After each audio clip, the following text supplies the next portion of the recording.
কথাই বলে না, উন্নতি আর শত্রুর সংখ্যা একসাথে বাড়ে। কথাটা শুনতে খারাপ লাগলেও কথাটা কিন্তু একদম বাস্তব। ধরুন আপনি জীবনে কিছু করতে চাইছেন, আপনার যেটা স্বপ্ন, আপনার যেটা লক্ষ্য, আপনার যেটা টার্গেট, সেটা করার জন্য আপনি একদম উঠে পড়ে লেগে আছেন।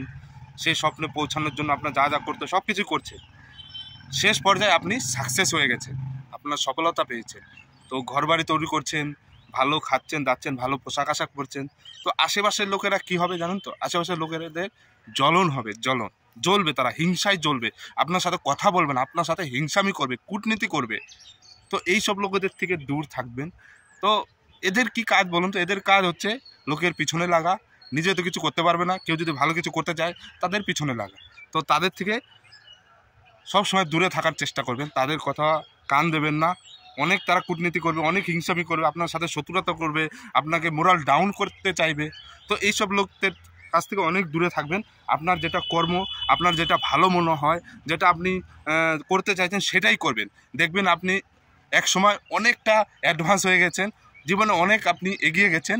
আর যারা আপনার পিছনে লেগেছিল তারা দেখবেন অনেক পিছিয়ে আছে, তারা কোনোদিন এগোতে পারবে না।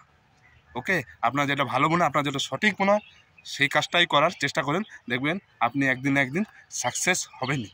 ঠিক আছে? তো উন্নতি আপনি করবেন, কিন্তু শত্রুর সংখ্যা আপনার কিন্তু বাড়বে। তো একটু সাবধানে থাকবেন, অনেক শত্রু হয়ে যাবে আপনার।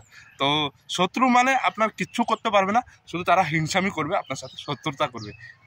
এইটুকুই বলার ছিল। আর যদি কথাটা সত্যিই আপনাদের ভালো লাগে, তো আমি যে মতামতটা দিলাম, আপনাদের কী মতামত সেটা কমেন্টের মাধ্যমে জানাবেন। ভিডিওটি ভালো লাগলে অবশ্যই একটা লাইক করে আর শেয়ার করে যাবেন। ভালো থাকবেন, সুস্থ থাকবেন। জয় হিন্দ, জয় ভারত।